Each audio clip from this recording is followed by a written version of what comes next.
welcome to the Niche Down podcast. Ethan, Aaron, Gage. Niche Down, money's not real. We're adding a third item, one time only, to the beginning of the podcast. Chub Max. Very that was going to come up. It's very important that we add that to the podcast today. We happened upon another truth of the universe, which is that it's important as a man to chub max anytime you can. It's a part just inherently of looks maxing. Got to make sure you're showing your freaking, you're franking your beans to their full potential. You're really hitting all these keywords here. This is a keyword rich intro to the podcast. You don't want to go into like a date or a business meeting with like post hot tub chub. That's a bad place to be. It's not helpful to anybody, including whoever you're talking to. I mean, you want to be, we talked about this recently, like a couple minutes ago. 2/3 chub is ideal. You never want to be full mass, right? That's a problem. Yep. You're going to get some cops called on you potentially. So rookie maneuver is going too hard or too soft or holding back when you shouldn't. If you are, like Gage said, you're going into a business meeting, what's going to earn that man's respect when you look him in the eyes and you shake his hand? I can tell you he's not looking you in your eyes if you're chub maxing properly. He's going to give you a once over. Yeah. Well, he'll look and he'll be able to tell he's not, so he's just, that's just how he is. And he'll feel confident in you as a man to come through on whatever you're meeting with him about. Really funny real life story here, boys, that I just thought of. This is fresh. We haven't talked about this. Real life story. Okay. I used to work at ClearLink. We've all talked about this. For those that don't know, ClearLink is a stronghold, like pillar in Salt Lake City. Just rite of passage for many young men and women to go through this call center. Dude, everyone goes through a call center at some point. A call center, and like ClearLink's the main one. ClearLink and like maybe Teleperformance. Like I've had a lot of friends that work there. But phone sales job, funnest time of my life, potentially. I used to work with this chick. She was 44 years old at the time. And at the time, I was 22. Young buck. Hung buck. Okay? Some would say. Buck, dude. And it was the rut. This lady would flirt with me like crazy. Like one time she's like, let me get my number. In front of everybody. Let me get your number so I can sext you. She would say all this like funny stuff. And she was like one of these chicks that you could tell in her day had it going on a little bit, One time I walk into work, you know what she tells me? She goes, "You wear your pants really well." That's what she said to me. Whoa. Dude, never felt better, honestly. Like, it was lovely.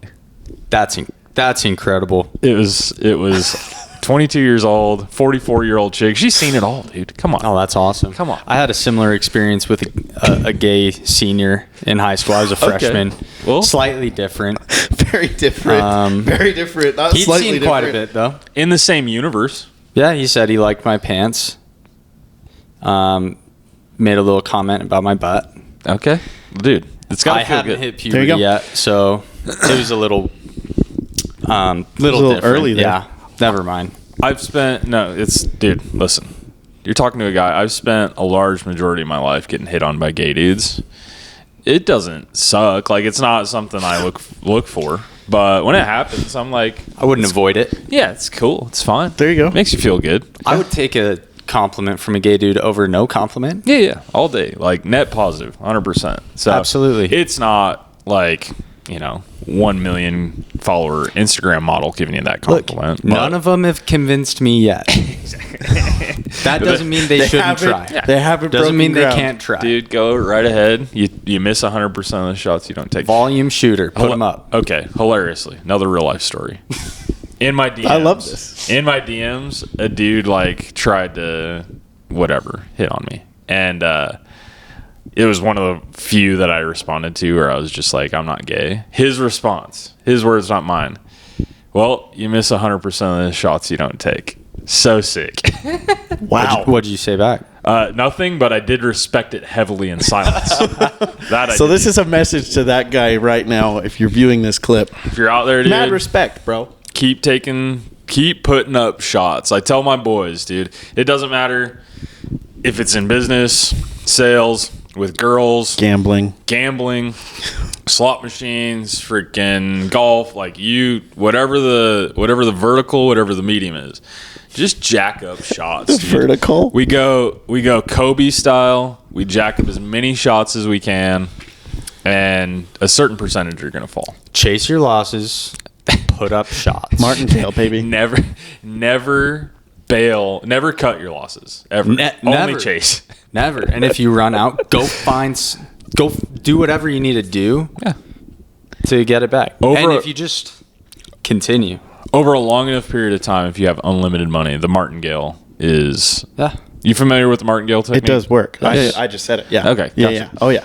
Yeah, just freaking double your bet every time until the cards turn, dude. It's fine. You won't go broke. It's impossible, mathematically speaking. There you go. It is. Dude, all it requires is discipline. We've had some close calls with some martingale-like situations on baccarat the last 2 out of 3 days gambling. Walk us through what was going on, because something was happening. Dude, I'm actually pissed off. I keep fuming, and I don't know if this is good to admit on camera, but twice yesterday, complete lapse of focus, knew what was going to happen in the cards. Absolutely knew.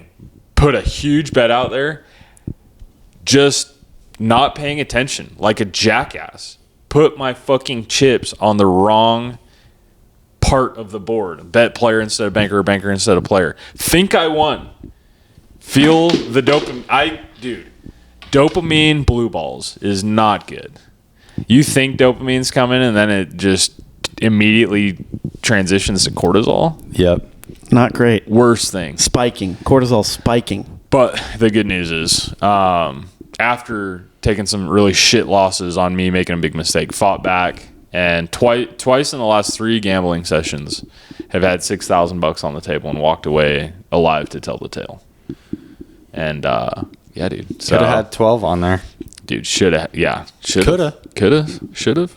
But no, dude. We're obviously, this is another one of the houses. Whatever. We don't talk too much about shit like that. But back in Vegas, all we've done is talk about since the last Vegas foray that we need to get back, and we're here. We're back. Our dreams and our matrices have come true.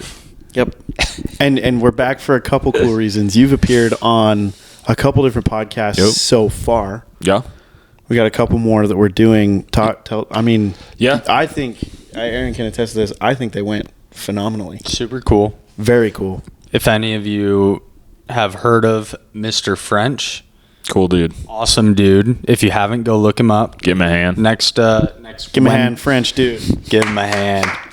Next Wednesday, right? Yes. Comes out next Wednesday. That one will be dropping. Yeah. We'll start from the beginning, I guess. So I got invited to do a podcast down here, really randomly, dating podcast. Listen, I'm willing to talk about it. Let's just say that much. It's all good. That one will come out too. I can share my opinions. We actually haven't filmed that one yet. That one's tomorrow. So that's the original one I was coming out here for. Put up a post on Instagram. A lot of you saw it, I'm sure, and said, hey, we're going to be in Vegas. Everybody asks. Oh, foot slipped. Everybody asks, when I'm going to be at one of the Vegas houses next. I put up a post on Instagram saying exactly when that was going to happen, and just got blown up with requests.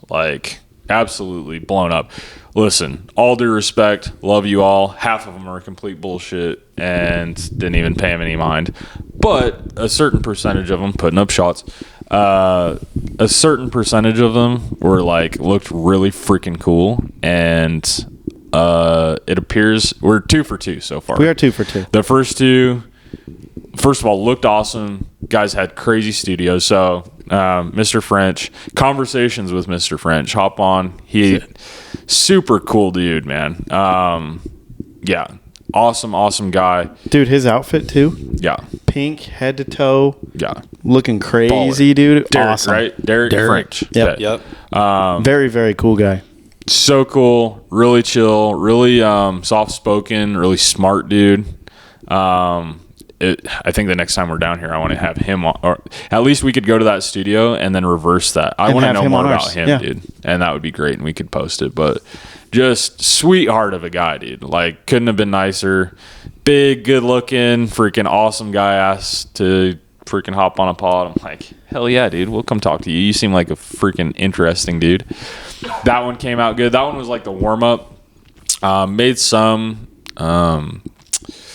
speaking mistakes here and there, but not too bad. Got warmed up for the one today, which was absolute fire. Very cool. Shout out Roman, our homeboy. Focus with Rome is his podcast. Focus with Rome. Freaking awesome. Great interviewer. Like, asked a bunch of awesome questions. Me and him, tons in common. Like, business owners, way too obsessed with being dads, which obviously Ethan is in that boat as well. I'm in that boat, dude. Aaron's not there yet, but he will be shortly. I have no doubt. Aaron's going to be chub / load maxing. I was going to say, when you're chub maxing, it's a matter of time. It's inevitable. There are some things that just become inevitable. Just become like, yeah. So, awesome, dude. Did 70 minutes without even sweating, dude. Like, felt like I could have gone another hour. Had tons and tons to talk about. Incredible studio. This dude, really, really smart. I guess you guys heard the story better, but friends with like a really big real estate broker here in town. Yeah, the same building actually is their like shared thing. Yep. And then approached him and was like, hey, dude, let me put a social media empire in the back of your building that you've got space in, and I'll use your brand. And I'm sure they've got some sort of split there. And massive shout out to G Media. Super cool guys. Luis was helping us out today. Yeah, dude. Very cool people. Definitely go back there for like our own stuff. Super professional, awesome quality. Yeah, dude. Can't say enough about it. Got some awesome one-liners off within the podcast. We were dropping some heat. There's some clips to be farmed there, guys. They're so good. Some will be just funny. Some will be me saying crazy shit like I always do. Some will be like, I think I said some pretty poignant shit today. Like, I don't know. You say crazy stuff, but I mean, really, it's just truth that makes people uncomfortable. Yeah. Yeah, or not. Like anybody in person that we talk to, they're like, yeah, that's freaking awesome. It's because we don't talk to losers. Yeah, that's true. We talk to Chads who chub max. No chuds, just Chads. Let's be honest. If you guys are out there and you're Chads who chub max, hit us up, DM, and we will come to your podcast. That's the secret to not get ignored in Gage's DMs. Dude, it's so funny. Everybody's like, what's your content? What's your content like? Every time, answer's the same. I'm like, dude, it's literally just bullshit. It's nothing. It's the Seinfeld. Yep. Our goal is to be the Seinfeld of podcasts. Like, it's just us doing stupid shit. It's not about anything. There's no agenda. Yep. It could be fucking chicks making out on a Lamborghini 1 second, and then like a picture of my daughter's soccer game the next. Like, it's just our lives. Everybody freaking... all the haters, we love our haters. We've made that very clear. They always comment, never DM. They super weird. Love to say that, and this is actually already calmed down. Like, now that we're posting so much, it's so obvious that this is actually how we live our lives, that those comments have tamped down a lot. That's Hilariously, hilarious. my aunt, shout out to Cindy. I love you, Cindy, but you're just an absolute goofball. Cindy's my biggest hater. And Cindy, if you would watch the rest of the podcast, you would know that we love our haters. But yeah, she's just always negging me, dude. Just so passive aggressive. What does she say? She's one of the cars. She's like, nice rental. And again, Cindy, I love you. I've got to cook you here, dude. I apologize. Cindy has all the plastic surgery in the history of the world. Okay. I'll just leave it at that. We don't have to get to specifics. But if you see this woman and I tell you her age, you're going to be like, I understand. Got it. It's all good. And I don't think like she would really take offense to that. I think she's actually kind of proud of it. God bless you. So I was like, Cindy, here's the deal. If we want to compare like whose shit is real, whose is fake, I submit, you win. Like, you are the goddess of artificial items. Have it. Like, I'm not. Here's your trophy. I am in no way trying to compete with you on that. Like, so funny, dude. Cooked her. She hits me back. Well, at least I paid for my stuff. Well, Cindy, the funny part about that, and I didn't say this on Instagram because I don't want to be too mean, but we'll just say it on video. Say it on the podcast. I was like, in my head, I'm like, well, my uncle paid for it, right? So, I mean, you Good paid, on him. I mean, and Give him a hand. Give him a hand. Mufida Dodd, give him a hand. Listen, God bless you. And by the way, no hate there. Like, husbands should pay for everything for their wives. It's all good. But ladies, don't go spiking balls in the end zone when you aren't out there catching passes. You know what I'm saying? Like, let's relax. Let's calm down. Let's not get too big for our britches. That could in cause more ways problems. than one, maybe. Dude. Yikes. No, I was dying, dude. I was like, Cindy, relax, dude. Like, it's not supposed to be people you know in your comments like that. She's supposed to be a DM. Go hate on a rando. I know, dude. If you got some hate to spread. She's just like that. Cindy, again, with all due respect, thinks she's the funniest person. You ever meet that person that thinks she's the funniest person on the planet? So funny. Yeah. And is, as a result, ironically and unintentionally funny because of them doing that. They're not funny for the reasons they think They they don't are. know that they're being funny when they're being funny. It's my girl. We got a Cindy, couple dude. people like It's my that girl, we know. Cindy. It's funny.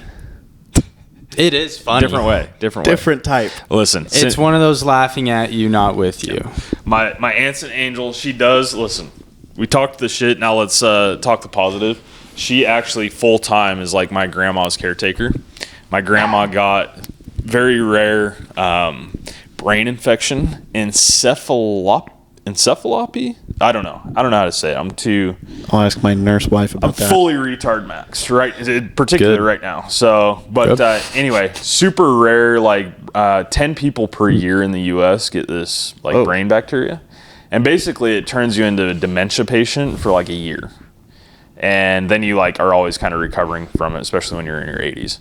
Long story short, my grandma's awesome. She's doing great. It was scary. We thought she could die, but since then, my Aunt Cindy, they live in LA or Southern California, Yorba Linda specifically, and they spend 1 month up here or up in Utah in Heber, or she does. Then she takes my grandma down to California for a month, hangs out with her family, comes back, forth. So, Cindy, you're an angel. I love you.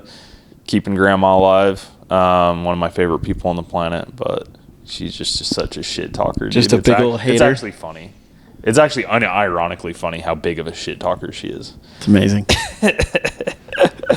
So anyway, yeah, dude, social media platforms are cracking. Like, we're picking up crazy momentum, and we're just barely starting to really talk about some of the stuff we care about and share some of our controversial opinions and my story and stuff like that. And it's going good. We're taking lots of pictures of the cars. Lots of crazy shit's happening already. We've been in Vegas for a day already. We have a month worth of shit we could post, Or more. Dude, easy. And we're professional mogs, dude. We just mog around. Dude, I got a picture of Aaron last night standing in front of the R8. That's Mr. Mog again. Dude. Again. Such a sick Can't help post. it. You can't help it. Can't help it. Where that was in front of Palms, right? The first one was in front of I Palms. think yeah. so. Dude, Palms was so sick. Yeah, we'll be back. We'll be might back to have Palms, hit dude. a Palms Baccarat run, dude. It might Just have to happen. mog some Asian dudes on that table. Piss some fools off, dude. Can I speak? Okay, speaking of this, Please. You guys know the comedian Jimmy Yang? Yes. Okay, hilarious dude. Who Right? is this? Chinese dude. Give him a hand, Chinese dude. Anyway, I guess I'll find out. You're gonna find out because I've got a clip that I wanted to show both of you. Okay. That is, to a T, describes our gambling experience Sick. so far in Vegas. Awesome. Cool. And we'll keep describing it. So I'm gonna pop this over to you guys. I've seen this 100 times, I'll temporarily shift over so I but can I'm gonna do show it. both of you this. If I see a Chinese dealer across from me, I walk away. I don't play. We're too good. That's like an Asian on Asian crime. other dealers, they are like trained to be pretty nice to you if you lose money. They pretend. They're like, oh my God, I can't believe I got 21 again. Oh, I'm so sorry. Better luck next time, okay? Chinese people don't give a fuck if you lose. If you lose to a Chinese dealer, they show no emotion. Yeah. They're just like,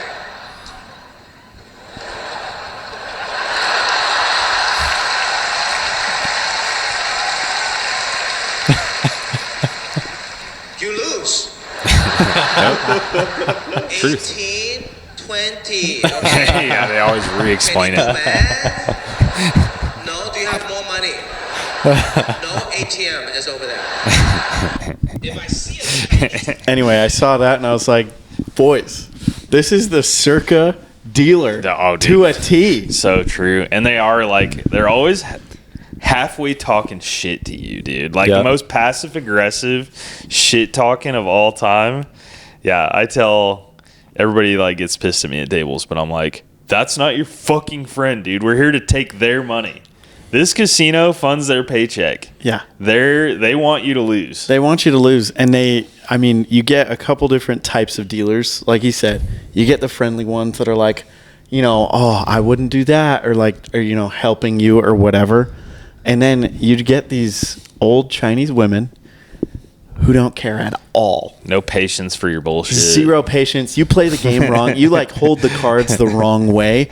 And they're like, dude, stop that. And then how funny is it that at the Palms, like I was just so locked in, I was making all kinds of those mistakes. In the middle of a hand, I try to color up. The lady's like, "What are you doing? Like, stop!" Like, so that was funny. Salt in the wound. That was salt for the whole table. Yep. By the way, the entire table. Rolly backpack dude, card bend guy. Gage just cleaned up at this table. Everybody else was down. Dealer was pissed, and he's trying to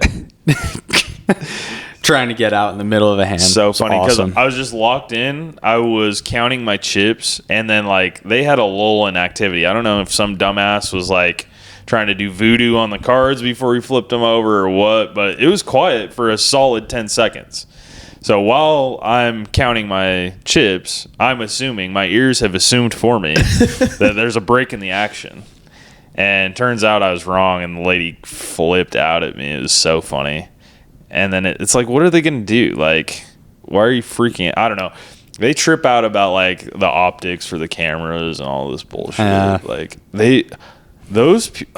I want to hear, like... It's all a psyop. I want to hear their beginning of shift, like, conversations with the managers, the pit bosses. Like, are they just whipping them in the back and being like, don't fuck up the chips, dude. Yeah. We will kill you and your children.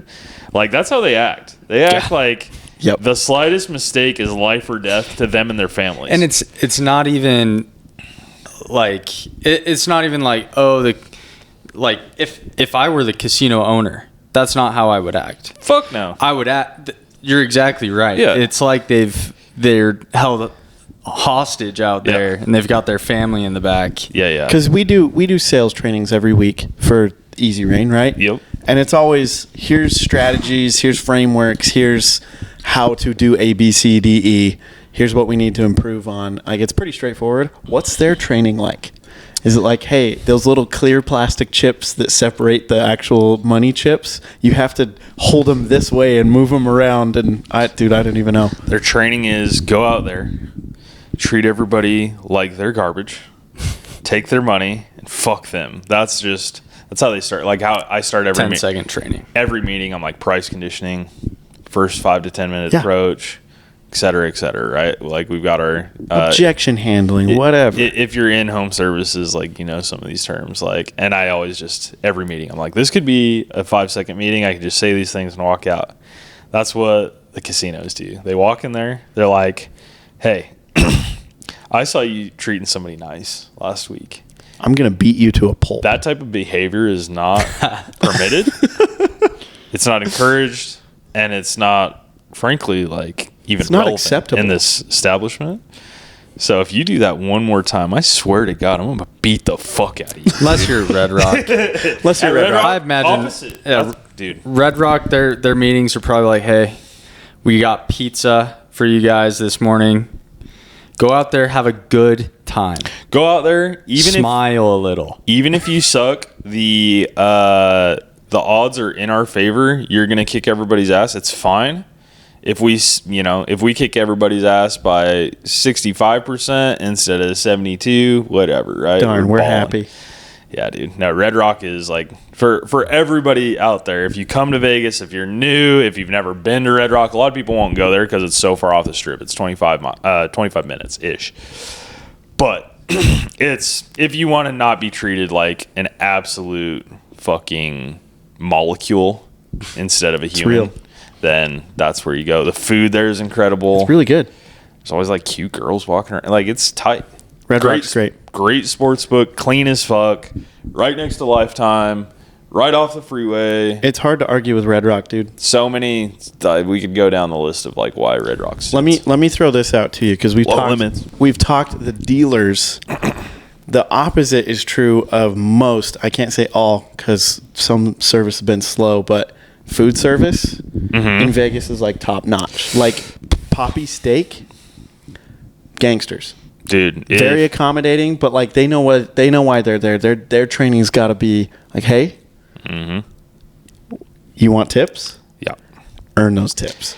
Yeah, and I think, dude, the food market in Vegas, like, if you've never had Vegas restaurant food, to me, I mean, the same thing I always say. It gets different. It certainly doesn't get better. I don't know if it gets even equaled. Like, LA's crazy.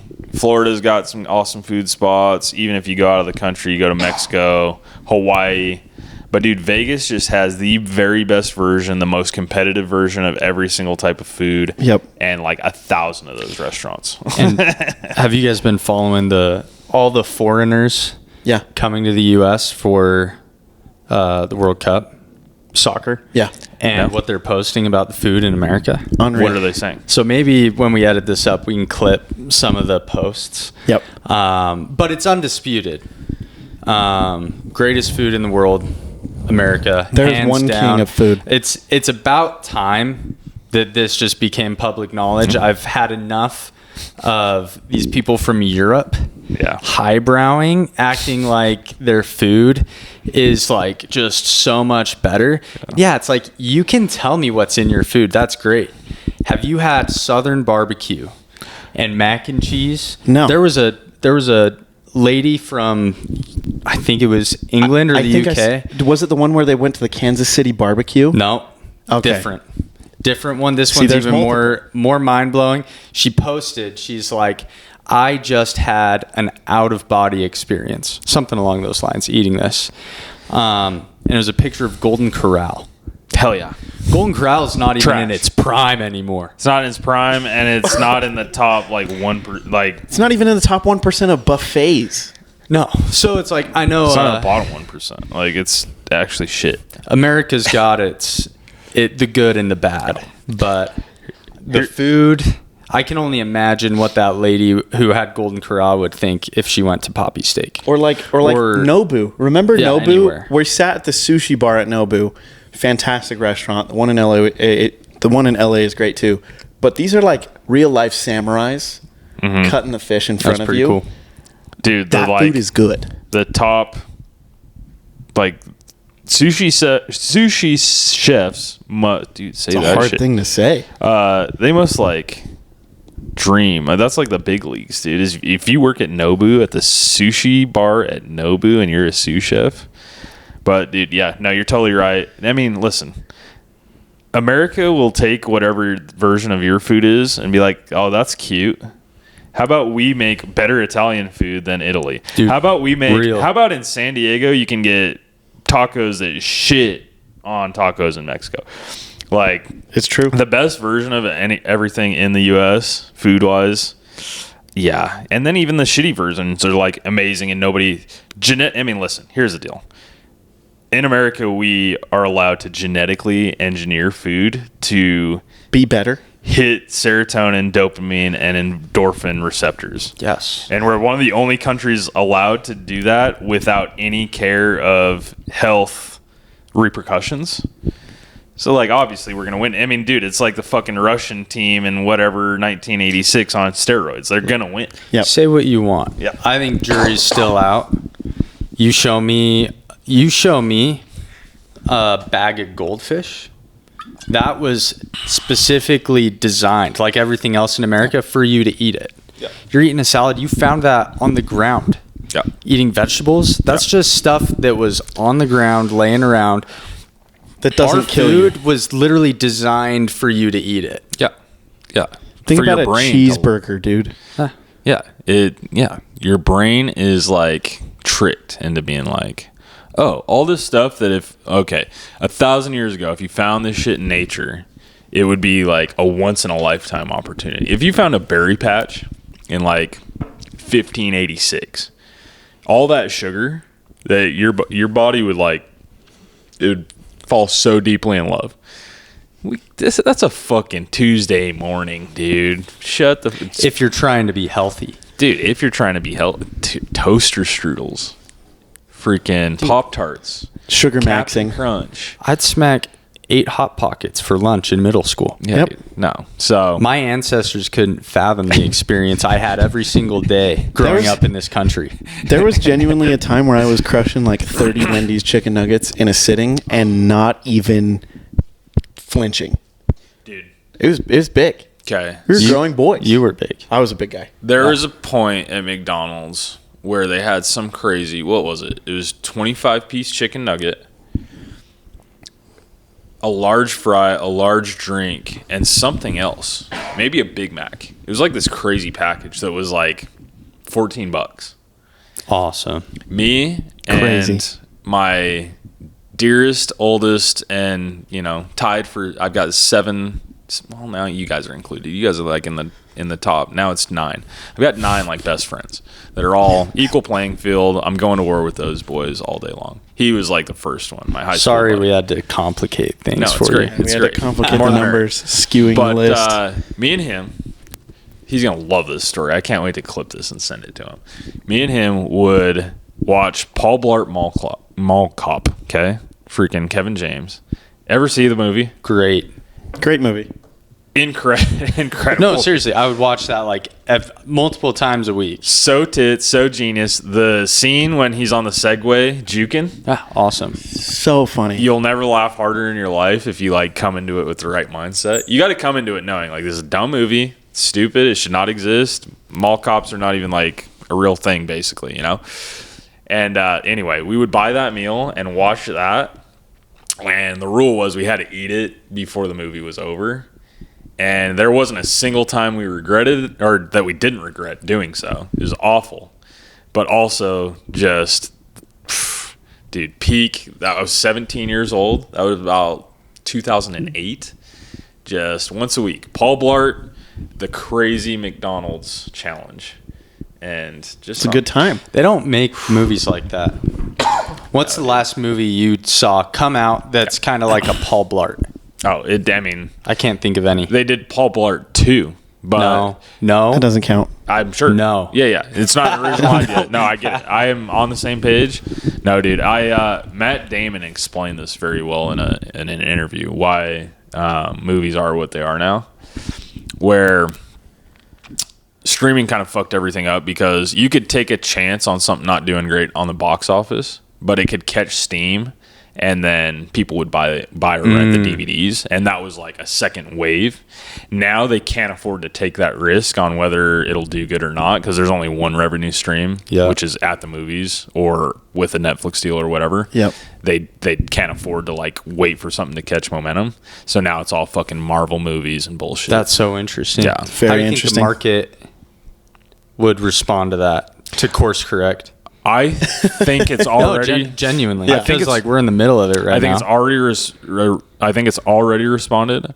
I think most. I mean, I don't know about you guys. I can't remember the last time I went to a movie theater. The product's not good anymore. Like I frequent. do you? I also do. Interesting. There's been There's been I some went good and saw ones. Backrooms, Obsession. Those were great. I went and saw Begonia. That was a really good one. I don't even know what those movies are. Like when I was a kid, when I was in high school, rather, like 2005 to 10, every single weekend, just like a classic that will live on forever was playing in the movie theaters. Step Brothers, Talladega Nights, Anchorman, Avatar. Like, you could go down the list of like that bunch era of good movies. It was nonstop. Like, like now, I think to your point, you just named 3. Like, what? I just never heard of 3. I haven't heard of them. Well, I went to see them because it wasn't freaking Paul Blart Bullshit. 5. Yeah. Like Kung Fu Panda 9. Yeah. You know, It's like crazy. that's why I went to see them. They caught my attention. Their original They seemed idea. interesting. Original idea. Yeah. And then like Netflix, dude, we all do the thing on Netflix where we'll search for 9 minutes. That is the movie. Yeah. It's Get on Netflix to look. to get on and watch trailers. So it's like, dude, watch trailers. I think the market's responded, and I think like box office stuff is tanking. Hollywood's like dying, dude. Freaking everybody does this shit now if they want to be entertained or. It's an attention economy. Do you think, because it's like, if you look at Kane Parsons, who did Backrooms, 20 years old. He's a YouTuber. 20 years old. What's the other guy's name that did Obsession? Oh, what's it? He's a comedian. Super funny guy. Curry Baker, something like that. He's like my age. Did YouTube videos, TikToks. He's got some serious funding. Comedian. I wonder if you're going to see a lot of what we see on like YouTube and social media bleed over because they're going to carry their audience. Gage, here's one for you. Do you know Whitest Kids You Know? The old sketch comedy, Trevor Moore, right? Yes. Yeah. Well, the guy, Zach Krager, who directed Weapons. Did you see Weapons? Oh, yeah. That one was awesome. Crazy movie. Yeah. He's now doing that, and that's his whole thing. Yeah. He's not doing comedy anymore. He's doing like real horror, mid-tier budget, great movies. Kind of fun. To round off the thought here, I think what always happens will happen. As a matter of fact, I watched an interview with Quentin Tarantino, like talking about this literally. There's eras throughout like movie history where it's like shit, it's just bullshit to like try to sell. He says the 80s are like that, which to me, I love 80s movies. So maybe I just have a difference of opinion there. But he says it kind of like ping pongs up and down where like nobody's taking any risks, so everybody gets pissed about it. Then everybody starts taking crazy risks, like him, like making the movies he makes. Why do people take those risks? Recession indicator here. Oh, there we go. Yeah. 2008. Think about the movies coming out between 2008 and 2014. Bread and Circus. Distract from all we the might be in for another golden era. A golden era of movies. might be Thank there, you, Trump. boys. Sick, dude. There we go. There's an inverse relationship to like the worse the economy's doing, the better the movies are. Yeah. The more distraction, the more creative you need to be to get people's attention. Yep. So it's a matrix within movies and economy. Let's hope so. If movies start to spike in quality, you're like, oh shit, exit all my positions on Robinhood, dude. Get out. Like something's gonna happen. Yeah, that's so funny. Yeah, no, but no, everything always rebounds, dude.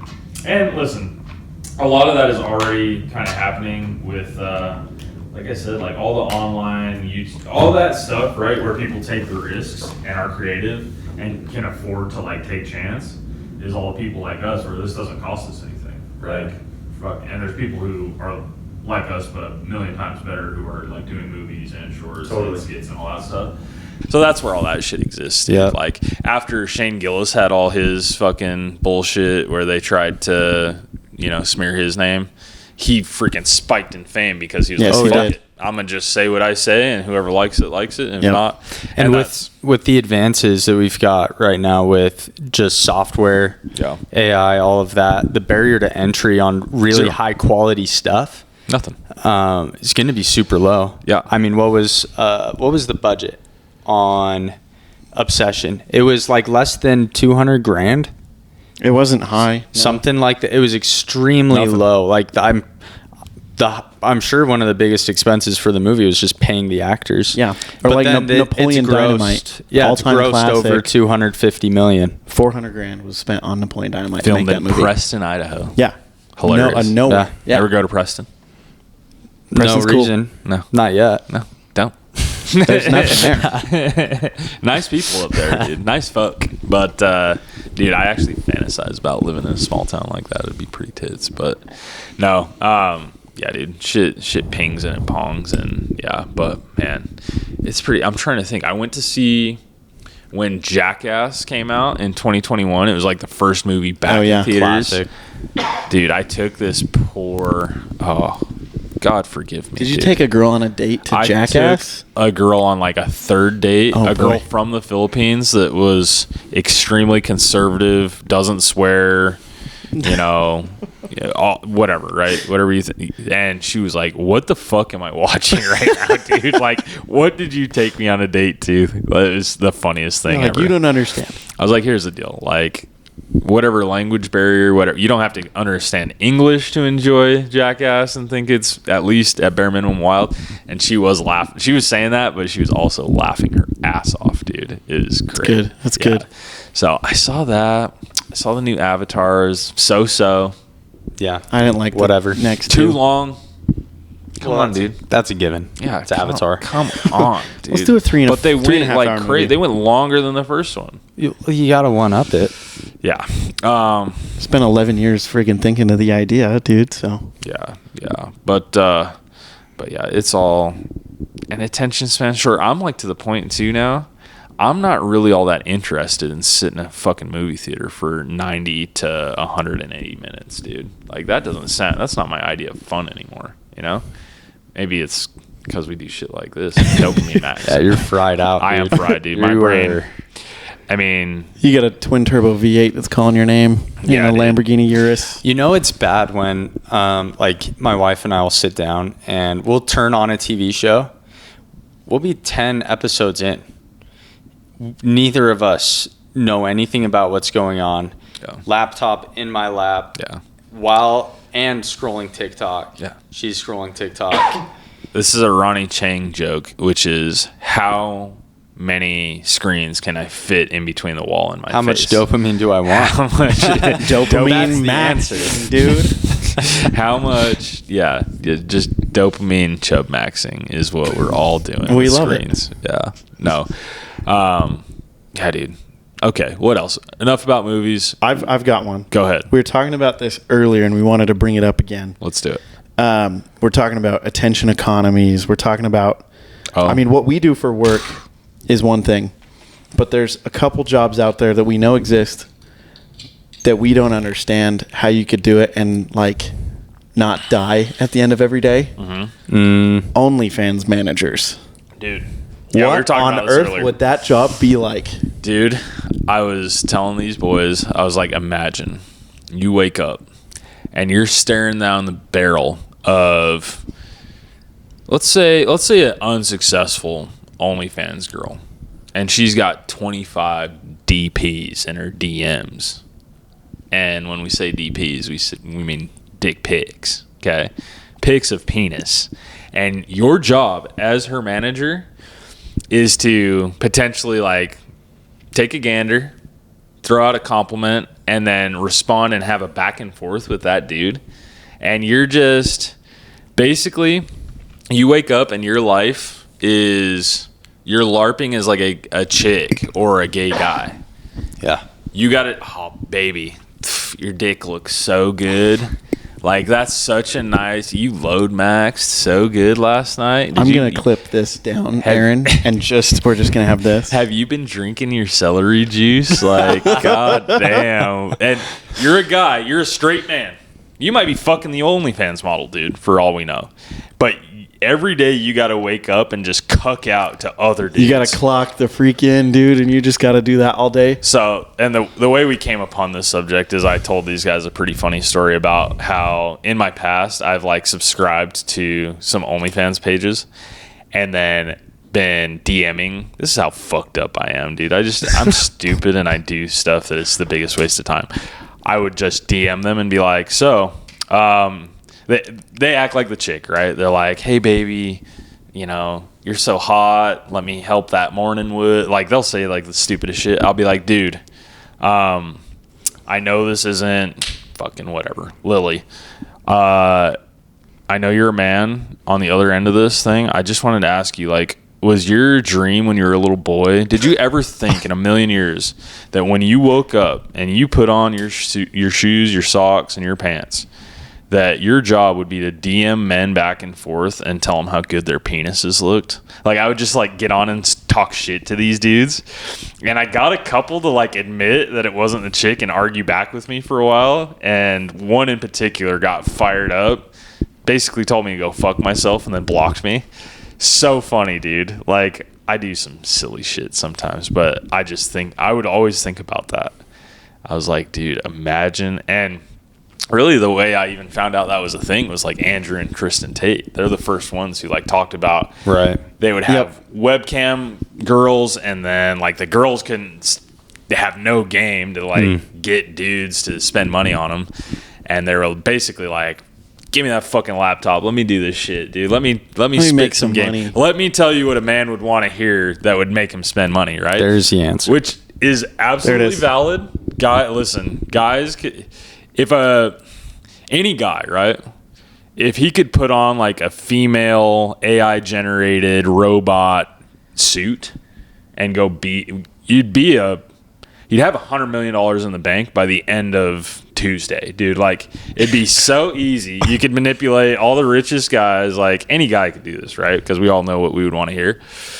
But I was like, damn, dude, that's quite the hefty price to pay. Crazy life, dude. Like, oh shit, I gotta look at jizz on my phone all day again. I gotta look at, and like, imagine too, by the way, probably the vast majority of these guys could be in excess of 50 years old and in excess of 300 pounds too.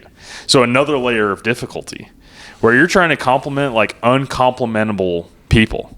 I didn't even think about that, dude. That's horrible. It's such a dark life, actually. That sounds terrible. If you really think about it, I can see the 1,000-yard stare on Aaron's face. Aaron's like imagining right now. He's like, holy shit, imagine if that was your life, dude. Like, that would be a living You clock in hell. and that's your job. What I'm thinking is everything's a trade. Yeah. Like, what kind of money are we talking here? And, I mean, to your point, I mean, Andrew Tate said that when they were doing that, which, by the way, listen, I think porn and OnlyFans is disgusting. I think it's the stupidest thing in the history of the world. I think any girl who does it, like, just totally made a crazy miscalculation, and I'll make my position on this very, very clear. Shit, where was I going? I got intense there for a second. Money. Oh, money. Oh, money. Yes. Don't do it. It's stupid. You're an idiot. But dude, like, they said they were pulling down like $500,000 a month, bro. That's crazy. Just talking shit to guys back and forth and getting them to, and they would say, that's crazy. I would never do that. Never, dude. How much a month? Sorry. It's chump change, dude. It's no money. It's not even money. But, not enough. Yeah. yeah, I don't know, dude. My soul's not for sale. There are certain things that I'm not doing. I don't care the amount of money. And that's one of them, dude. Like, clocking in as a gay dude for 8 hours a day and just talking dick. It's not the life Gage It's not wants, my dude. idea of, like, I don't really care what the number amount is. I'll go dig ditches instead. Like, that's my position on stuff. We like put that. gutters on houses, dude. That's what we do. Yeah, it's hard. It's dangerous. You could die. But yeah, dude, I just got thinking about that. And then, like, imagine some dude is on the other end of that. You know all this. You're like, fuck, dude.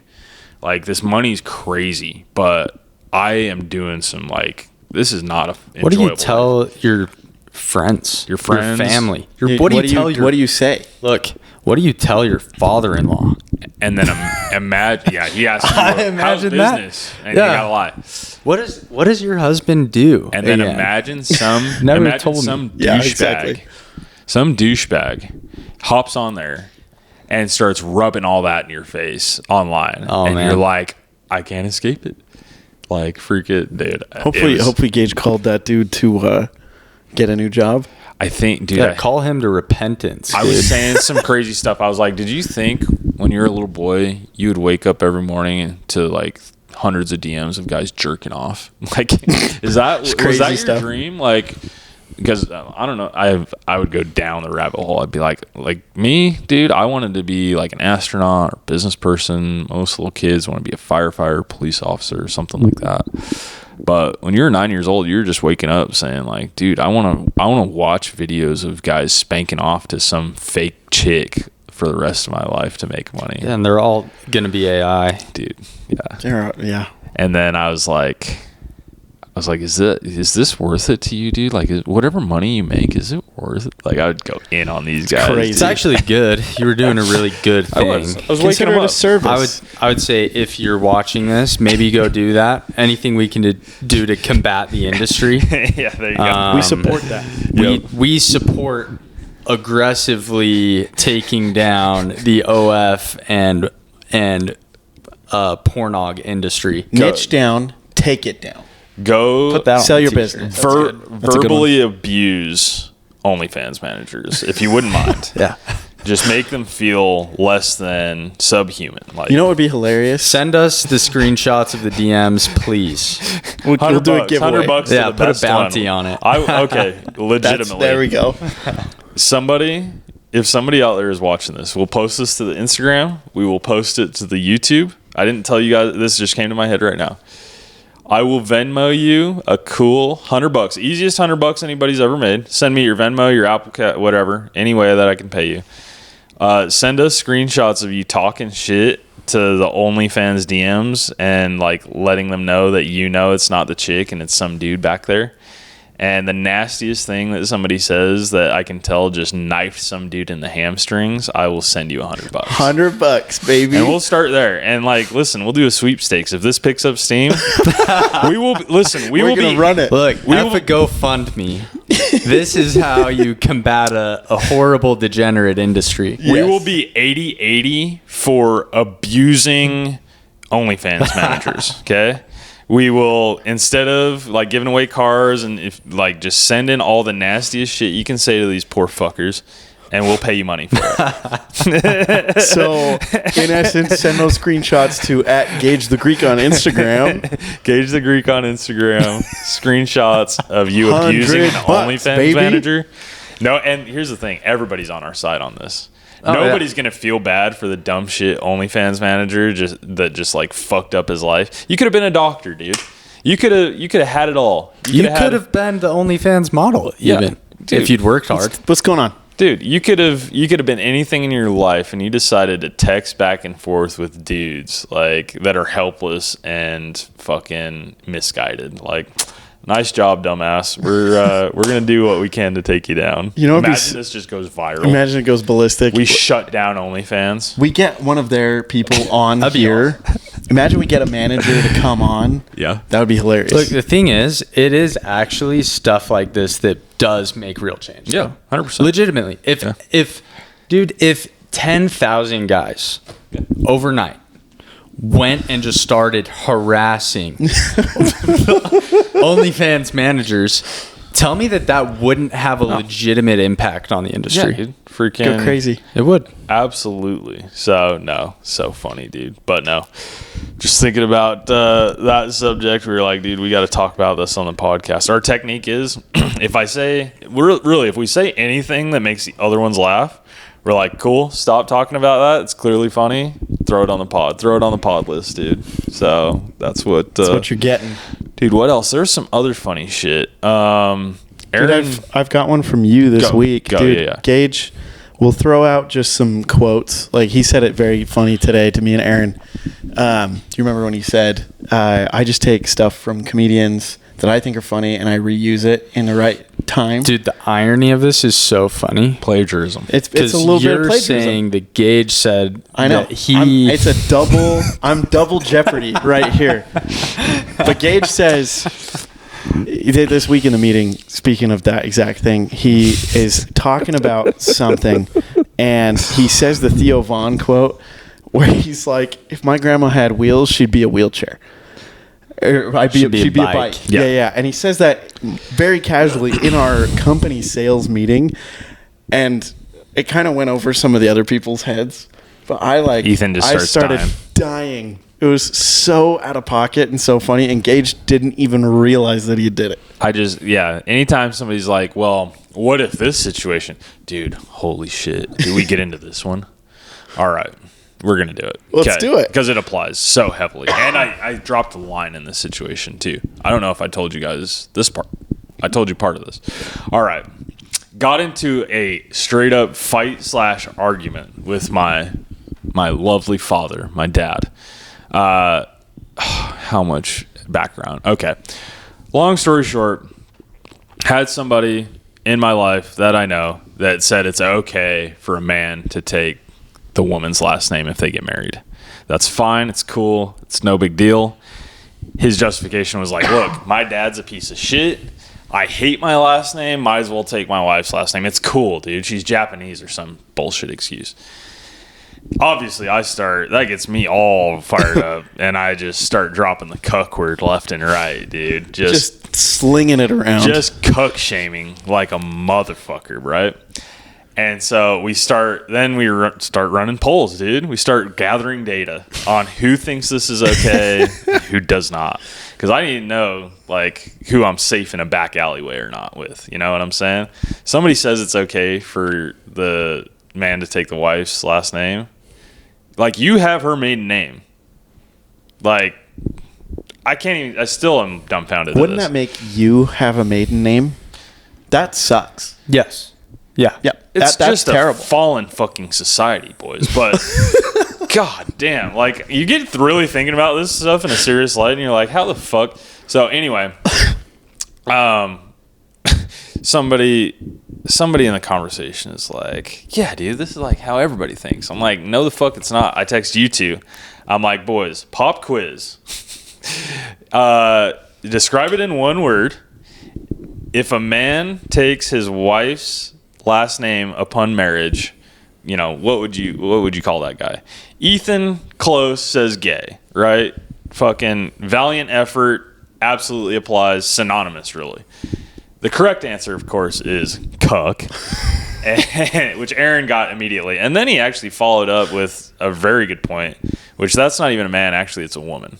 It's not trick question. Trick question. He doesn't actually even qualify. This is now a lesbian marriage. This is officially, and dude, you guys were just going in on like how fucking retarded that is. Yes. And I was just showing some of the people I was with, and they were like, "Holy shit, dude! Like these guys are." I was like, "I told you, I am not the only one who thinks this is absolutely fucking insane." Far from it. So maybe we'll clip this and we'll do a poll on Instagram, like. Give us a percentage. Give us, I swear, if I see like a number like 50-50 on it's okay versus not, I'm going to lose my mind. I'm moving to Thailand. Yeah, there's no number that'll make me rethink my position on it. There's only numbers that are going to make me like hopeful angry or not hopeful. Yeah, need to future. Like take a really long nap or something. The forever nap. But no, my guess is we're going to, and listen, my following is diverse too. So I think I'm like 48 of the we just clicked over to 66,000 followers on Instagram. I believe it's like 48% female, 52% male. So we've got a good mix. Wow. We're going to get like a good data set here. It's not going to be just 90% dudes dunking on chicks. You know what I mean? So I'll be interested to see how that poll comes out. But because I feel like it's also changed over time too. Because, like, the more traditional maybe that someone is, like, my wife, when she was little, she showed me, like, notebooks of the boy she had a crush on. She was writing her name with his last name to see how it sounded. Yeah, of course. That's what they do. That's the right thing, I think. That's what little girls do. And naturally. Yeah. So, anyway, okay, so there's that. We settle that. Obviously, Aaron and Ethan are based. They know the correct answer to the question. I go over to my dad's for a week early Father's Day celebration. And somehow this question gets posed, much to my dismay, because I know it's leading. I know it's going to a fight. My dad's the type of guy, like, he will say something, you'll agree with him, he will, mid-conversation, switch positions so he can argue with you. It's like, you're not disagreeing with me, you're disagreeing with yourself, because I just agreed with you, right? This type of guy. Anywho, I know where it's going. All of a sudden, it's, this is literally what he said. I didn't tell you guys this part. When me and Charla, my stepmother, had gotten married, and she had been making like $500,000 a year. And, you know, let's say she was a TV personality. My stepmom was in radio for years. Like AM, 4 o'clock in the morning, nobody's listening to radio. Super jazz solid. music. Oh, it's awesome. Oh, even better. So we Unironically, I think that's sick. unironically, we used to listen to it every morning. Oh, it's freaking and awesome. I was like, I've got a famous stepmom, dude. Fuck you. Yeah, dude, that's cool. It was cool. But he made the parallel. Like, if she had been a TV personality making $500,000 a year, and, you know, her income was dependent on keeping. I was like, hold on, time out. I didn't say, can she keep her last name? That's not what I said here. It's not what I asked. That's not the question. She could do that, potentially. You guys could keep your same names. Would you take her? And he kept, like, trying to justify this weird situation where... He tried to draw a picture trying to make it, like, worthwhile. And Look, of course... if she financially dominates you, you must submit. You need to take her last name out of respect. Terrible. And of Is course... that the message here? Basically. So funny. And of course, and by the way, like, this situation couldn't be further from anything that's anywhere within any realm of any reality in the history of my dad and my stepmom's life. Right. Okay, let's just establish This that. was a fantasy. So of course I had to drop the line. Well, if my grandmother had wheels, she'd be a fucking bike, dude. Like, what, okay, cool. Oh, man. And I was like, Dad, let me help you out here. You guys did get married, and you didn't take her last name. So that tells me what you really think. You just want to fucking argue with me, don't you, dude? But no, dude, it's getting a little too prevalent. I'm excited. This is just a brand new idea that got fleshed out on the pod. We're going to do Let's do a poll. We're going to do a poll on who thinks that's cool and tits and awesome. I know by the way, huge following in the Philippines. What can I say, dude? The Filipino chicks love us. So, and the guys, by the way, lots of male Filipino friends. I'll handle all the messages from the guys. Don't worry. There we go. But You should, like, start a management firm about that. No, I can take care of them. I've thought a lot about this. I'm cool doing for the it. He's prepped for it. for the low price of $500,000 a month, Gage, Free. I can take over. take it. I do it for the love of the game. But no, I know. I think 27% of the total following is from the Philippines. Wow. Very traditional country. Shout out the Philippines. We love you guys. Keep following. They ride. I get messages. They're like, I just subscribed to your podcast. I'm the 13th subscriber to the podcast. I'm like, yes, thank Great. you. Salamat. So that means thank you in Tagalog. But dude, very conservative country. I can guarantee you already when we post it, they'll get a ton of votes, and then they're going to be just commenting like, what the fuck? Why would I ever make my husband take my last name? That's ridiculous. Like, I guarantee you, I'm saying it right now. So please don't make a liar out of me, my Filipino followers. Just go nuts in the comments and tell us how you really feel. But yeah, no, it's a crazy, crazy world, dude. Just psyops left and right. We're just out here dodging psyops. Oh, yeah. Don't think too hard. Yeah, don't. Retard Max. Yeah. Don't think about it. It's not real. It's all fake. Seriously. 100%. I'm not joking. It's funny, but also serious. Yeah. Yeah. I mean, Chub Max. Retard Max. Simple things. And really, those two are going to get you 99% of the way to where you want to get. Yeah, 100%. With that, boys, I got to take a piss break. We're going to take we had a planned little intermission here. We can leave this in or cut it out. I'm not sure. But let's rock that because I got to take a break. Cool. Super quick interruption. This is Ethan from the Niche Down Pod. Thank you so much for watching at this point in the episode or listening on audio. We thought we'd give you guys a little treat here. While we were in Vegas this time, we got interviewed on 103 The Hustle in Vegas radio station hosted by Poondaga, who you might recognize from his appearances as a radio host in Grand Theft Auto, as well as great stints as the host of 103.1 in Vegas, and of course hip-hop stations all over LA as well. So, super cool guy. All three of us got a quick little segment to talk about what we wanted to talk about. Enjoy. We got your Friday Night Vibes. Poondaga on 103.1 The Hustle. 103.1 The Hustle. Friday Night Vibes in full effect. Poondaga here. You already know we're keeping it happening. Hopefully you're somewhere cooling off, chilling, but you know if we're out and we're in the desert, the vibe is right, and I'm in the vibe. It's Vibelicious. It's Vibelocious. Whatever word I just made up that made you like, it don't matter. But listen, I'm telling you, anytime I'm out, I'm always with somebody doing something, somebody special. And this man, Gabe, Gabe the Greek, he is the guy. And he'll probably say he's not the guy, but look at his car selection. Look at his success. I'm telling you. A8s and Maseratis and Lamborghinis all around was doing good. Gage, how are you, brother? Oh, I'm doing so good, it's not even funny, my friend. Just hanging out, front main valet at Caesars. We start our day here, we end our day here. We pull up in a couple pool cars and we see what else is gonna happen the rest of the night. And it's really never failed us. Like, if we do that, we run that play, that's a 7-yard slant that is getting a first down every single time. So that's how we run. Sports analogy, Brad. We already know that straight to the end zone, straight to the house. All day, all day. Well, listen, I know everybody wants to know, why is Gage that important? Now, you're going to say, it doesn't really matter, but I'm going to tell you, in the fine-tune, in the fine scheme of things here in Las Vegas, to be successful is definitely something that's favored. So, how did this all start? I know about the construction company, but like, how did it all, like, the origin of it? Yeah, I wish it was a more interesting story. I did sales for one of the largest construction companies on the planet for 5 years. I went into business. I got really sick of having a boss. I decided I don't care if I'm broke. I'll go start my own thing.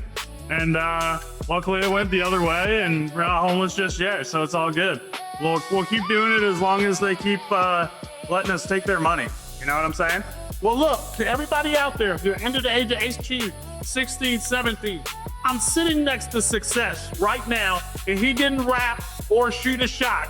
He worked hard every day and was successful. For all you kids out there that want to know how do you live that life and have what you call a regular job, it's called working your behind off.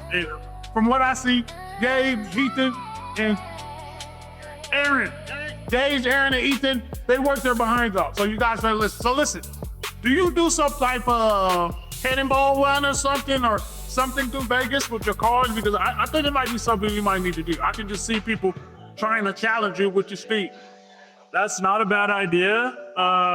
You know, we haven't done anything like that quite yet, but if somebody wants to organize something, we'll show up. Like, you can tell people, we will. If you hit me up on Instagram and ask me to show up, I'll be there. Gage the Greek on Instagram. I am basically glued to it. I don't even respond to my texts or my phone calls anymore. I'm on Instagram. You can call me there, you can text me there, you can send me pictures, whatever you want.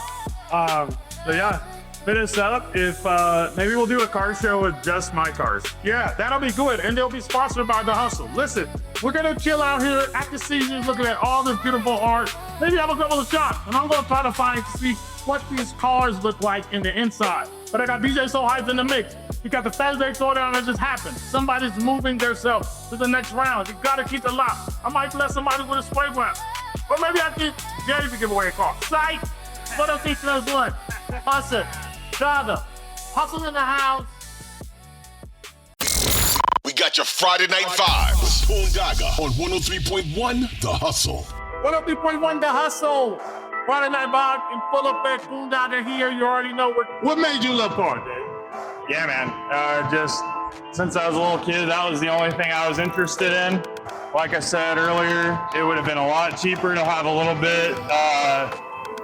bit more reasonable of an obsession and hobby, but unfortunately mine was always Lamborghinis and BMWs. So it's expensive. It causes me to make sure that I work way too hard. But for the 1 to 2 weeks out of the month that I get to enjoy it, it is what it is, dude. It was all worth it. So it's definitely all worth it because you're able to do stuff like you just said. Come to Caesars, everybody meets here, and you know every night is gonna end in some type of movie, even if it's a Netflix movie.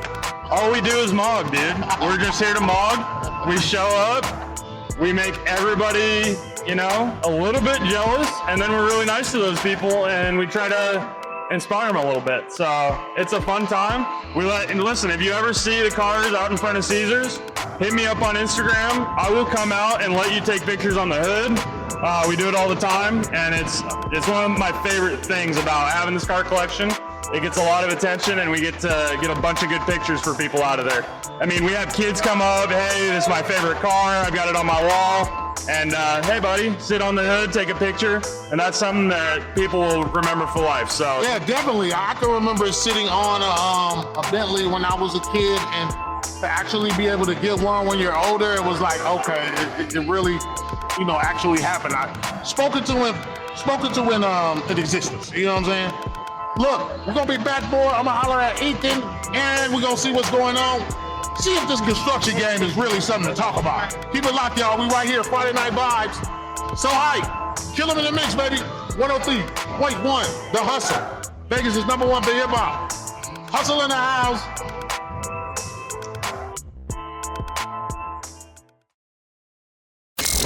We got your Friday Night Vibes. Boondoggle on 103.1 The Hustle. 103.1 The Hustle. Vegas is number one for hip hop. Boondoggle here, Friday Night Vibes, in the vibe. DJ So Hype is in the mix. Hopefully you're having a good time. Hopefully you're recovering from last night at Limelight Social Club. But I told you, man, I'm here with I'm gonna call him the car guy, because he definitely has some immaculate card. Gage, the Greek, and I have some of his partners right here from the company. You know what I'm saying? Ethan and Aaron, they're chilling out one time, man. What's up, guys? How you doing? Doing good. We're feeling good. Dude, better than you can imagine. So how is it? Gabe's sitting here hyping it up, but you're good pals. Is he somebody that's, people can look up to and look to, try to emulate, so he can get some of these cards and be successful? What about you? We were talking about that earlier today, that when Aaron and I met Gage, one of the first things that made a huge impression on us was his car, because it made us feel like we could trust this guy. He's going to take care of us, but he's also going to help us take care of the people we need to take care of. But also, we're going to have a blast doing it. And that's the coolest thing in the world. What about you?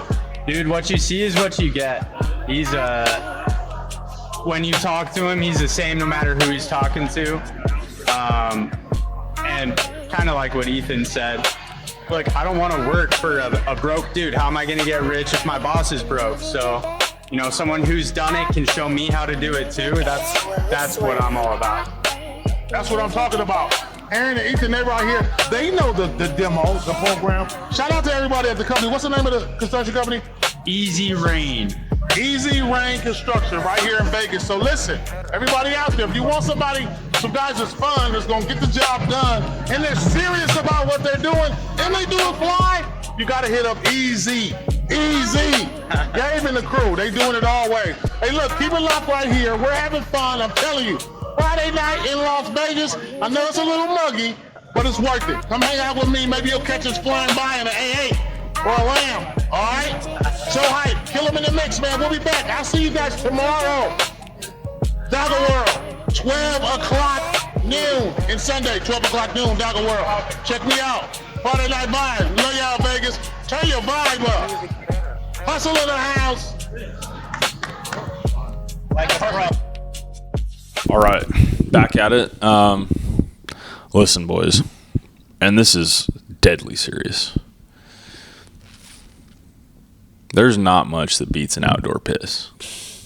Like, if you're not taking an outdoor piss at least once a week, at least when it's like good weather, okay, if it's below 40 degrees, you can skip it. You're gonna leave a trail. Everybody's gonna know, right, in the snow, but I mean, if you don't have a yard where you can do that, I actually feel bad for you. I feel bad that you're just not living life as a man. Can I tell you a funny story?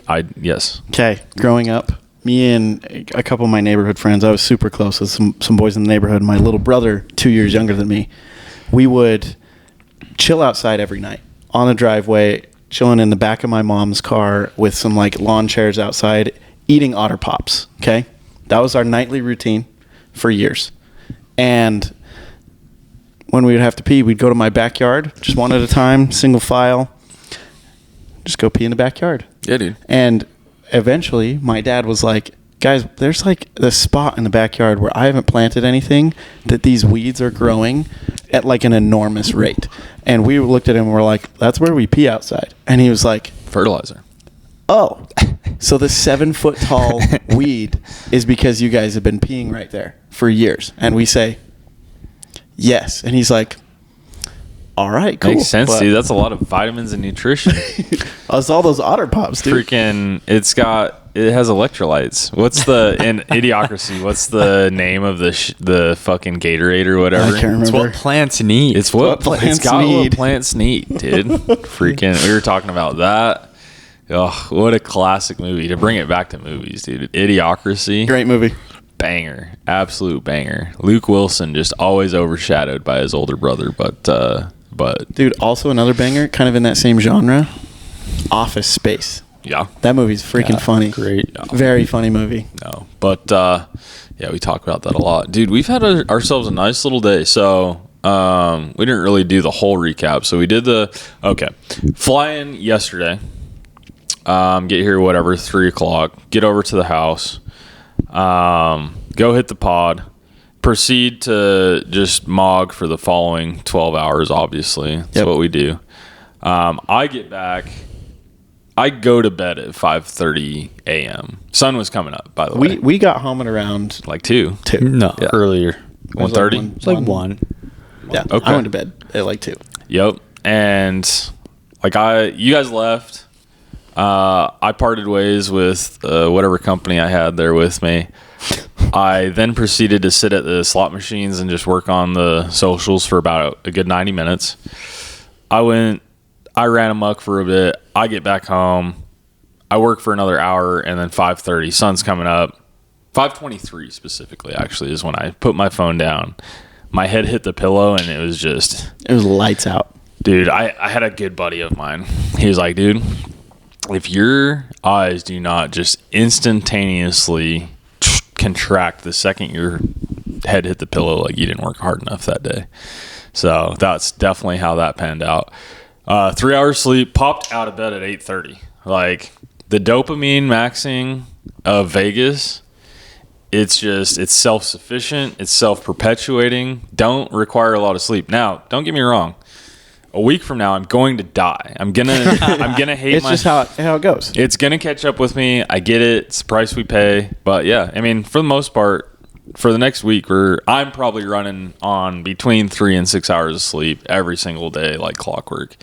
And then it will take my body 4 days to recoup from that. But pop out of bed.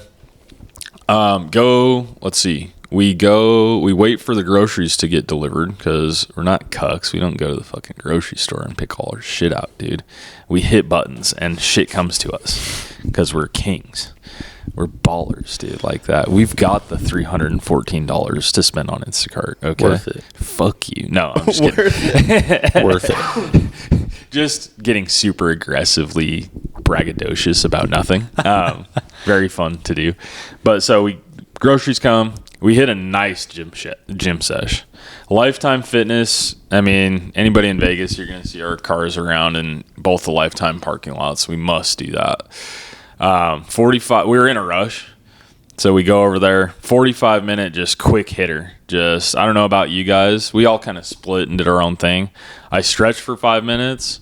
I hammered out whatever weightlifting I had to do. I got like a nice, pretty much full body. And then 5 minutes of just intense cardio out. Like, dude, those are some of my favorite workouts. So, and then we hit the pod. We went and filmed the podcast, then said, all right, keep the momentum going. Back to ours, baby. Back to ours. We do ours, and we're technically doing 2 sessions of ours right now. To be fair, you did do a quick little 10-minute power nap. Yeah. In between. Which was actually then not me napping and just jerking off over how good social media stuff's going. So just up there sucking my own dick. He was DMing some OnlyFans managers, just getting prepped for the pod. I did lay down, then came down, took a rest in the sun, and yeah, dude, gathered my strength and power, and we're back Strength at and it. power is good to go. And we're 1 day in, and we've already had so much shit happen. So yeah, I mean, dude, talk to me about the cars, because I mean, there's a new one in the mix. Yeah. This time. Well, we decided that 2 Uruses wasn't enough, or 1 Urus wasn't enough, so we needed to freaking double down, freaking get a second one.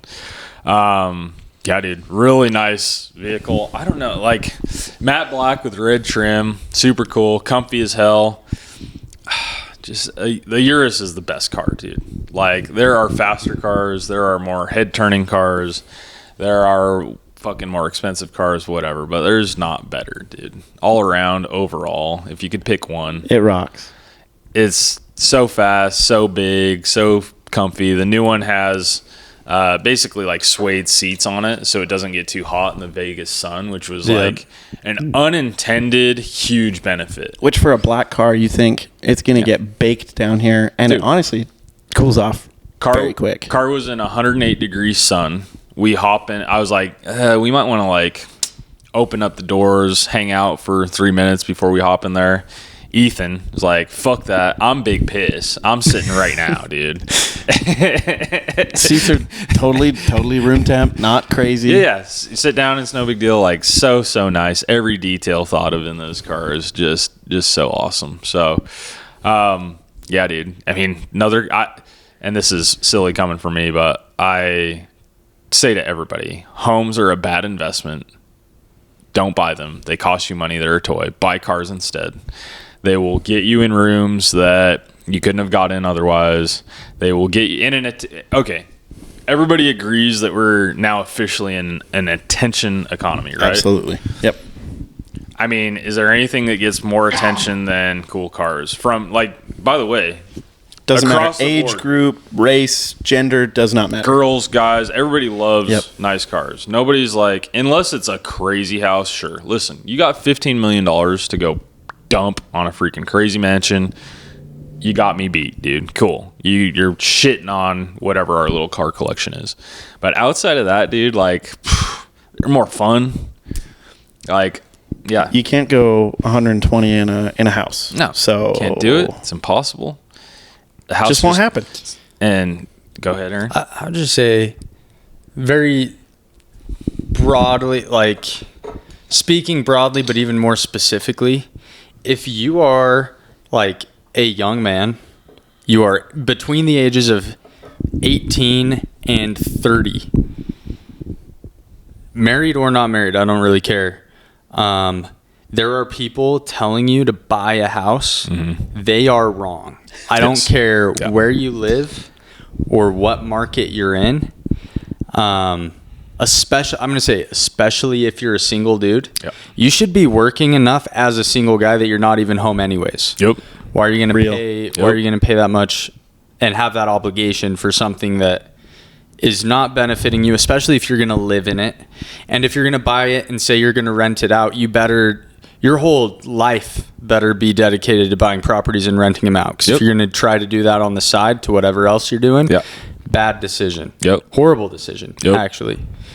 I'm in the middle of that right now. Got to backpedal. So Aaron speaking from experience, not from, I mean, dude, this is the truth right here. Look, okay, if you're 29, you got 4 kids, you need a place to put them, don't live in the apartment. Go buy the house, do your thing, right? Right. But again, to your point, like in general, unless you're in like a pretty specific set of circumstances, you've got enough money, you don't have to care, okay? You can buy it cash, or your income is 6 times your mortgage, dude. Go do your thing, right? It doesn't matter to you, right? It's a useless amount of money. But dude, it's gonna lock you down. It's gonna eliminate your flexibility. It is going to cause you nothing but stress. And listen, take it from guys. Hey, everybody, take it from guys who work on houses all day, every day for a living. This is what we do, okay? Houses break and cost you way more money than whatever they're going to appreciate, particularly if you have a 5 or a 6 or a 7 or an 8% interest rate. Look, you bought your house in 2011, you've got a 2.8% interest rate, and your mortgage is $918, and to rent that same property today would cost you $2,800. Do your thing. Go for it. It's a different economy. If the math ever does that again, I will change my opinion. Until then, and even then, it's kind of like a wash, because they're still going to break. You're still going to have to pay your taxes. It's going to cause you stress. It's going to cause you opportunity cost on what you could actually be doing to make money. I could go on and on about this. That's the biggest one. The time wasting element is unbelievable. The restriction on your flexibility and the opportunity cost is the biggest one, dude. Because if you think of it this way, you're making whatever, $5,000 a month. I don't know. Whatever you're taking home. And you go saddle yourself with a shitty house, and your mortgage, like, we're in Utah a lot of the time, most of the time. So I'll just go off that market. Yeah. You buy a 3-bed, 2-bath townhome in a not so special part of town around Salt Lake in Utah. It's going to be $400,000 to $500,000. Yep. If you're lucky. If you're lucky. Dude, if you find something for $420, you better, you almost better buy That's it. a killer. That's a killer deal. Yeah, yeah. Oh, and by the way, relative to the market. Yeah. don't even think you're going to sell that house, because my buddy trying to sell his townhouse right now cannot. Yeah. He cannot sell it. Yep. And so if you're doing that, you're going to be paying, depending on utilities, depending on your HOA, whatever. Yep.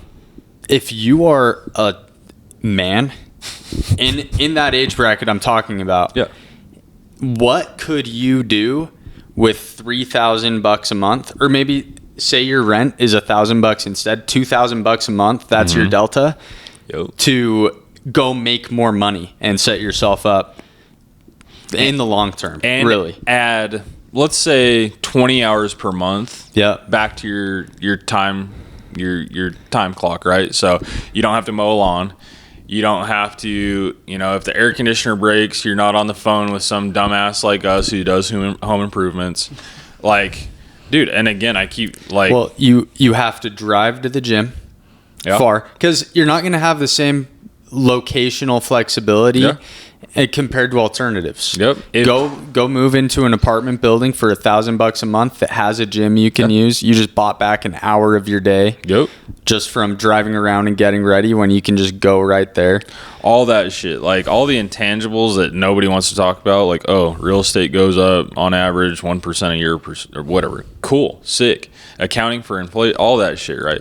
So again, like, listen, should nobody ever buy a house for the rest of time and just live in cardboard boxes? No, that's not what we're saying.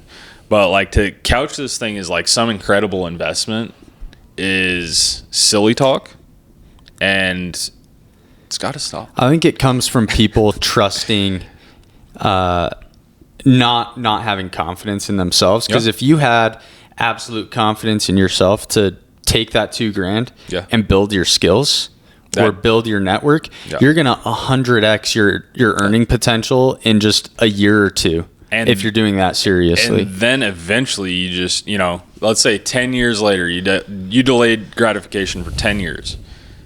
You're writing a check for whatever house you want and not giving a shit. Right? And it's done. Yep. And then you've got it for what it truly is to be a home base, to have a place to raise your family, to, not have to move every year, right? There's tons of valid reasons to buy a house. But again, like, thinking it's some huge, awesome return is not one of them. Yeah. So what I'm getting here to round us out is we just added a fourth rule to the Niche Down podcast, and it's invest in cars. Don't buy houses, buy cars instead. Let's go. Cars are another way of investing in yourself. Yeah. Buy Absolutely. the most heavily depreciating asset you can find. The more expensive the car, the more it depreciates, right?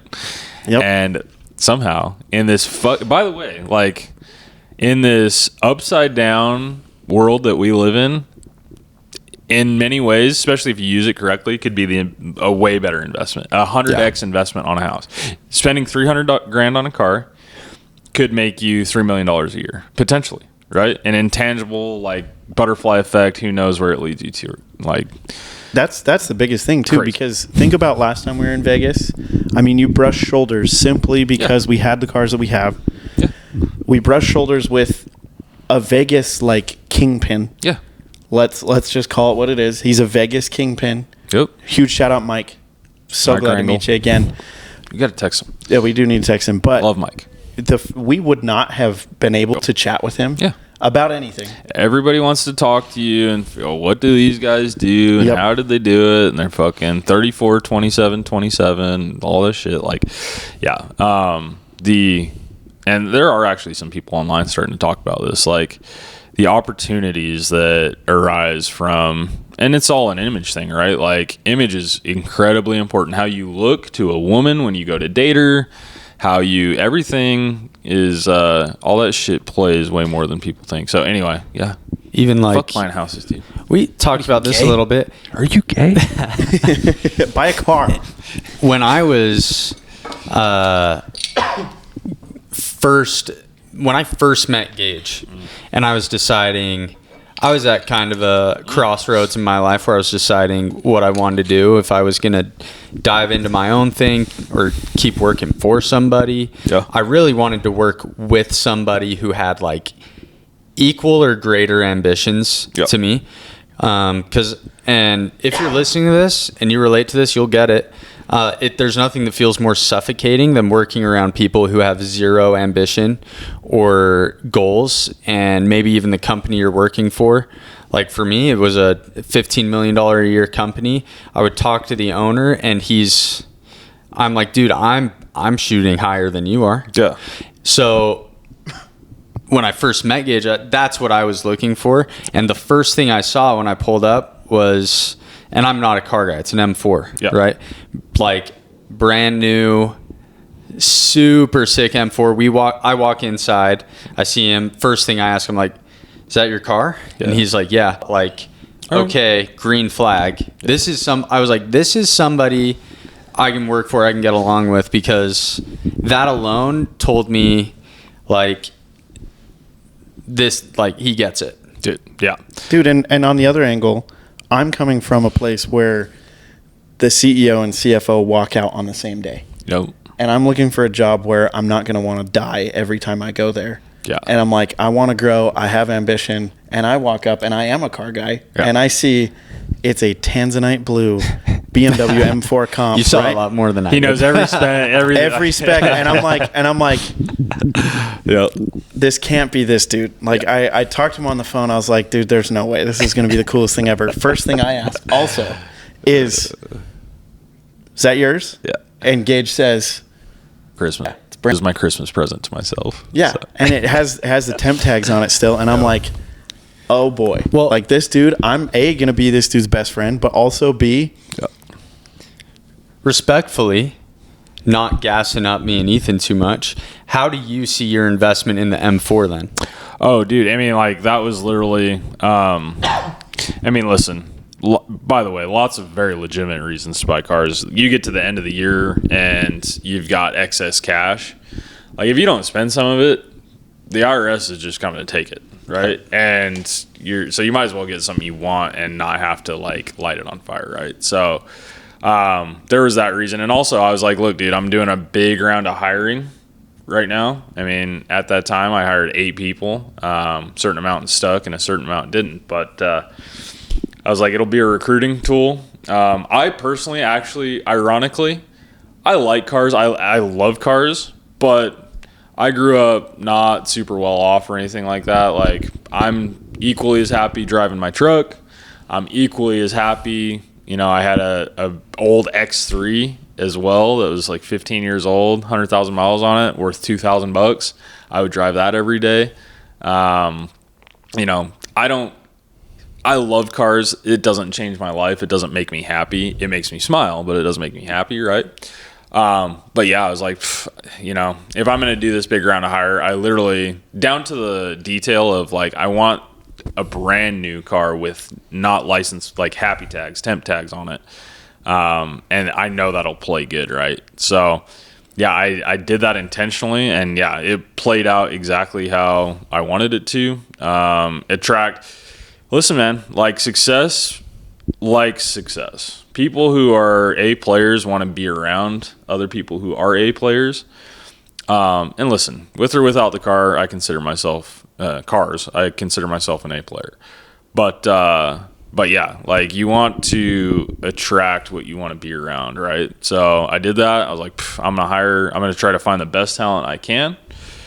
Do a big hire at the beginning of the year, and it's fueled a ton of growth. So absolutely an excellent investment. Like, do you think the M4's ROI'd already? Easy. Oh, dude, it's 98 there you grand. Go. If everybody out there, do whatever you have to do. Leverage your entire life to get an M4. Listen, if you're in hard money lending. if you're in a position where, because it's 98 grand, I hired, let's say, and we had more come through, but let's say I hired 2 A players because of that. And over the next, it's June, I bought that car in December.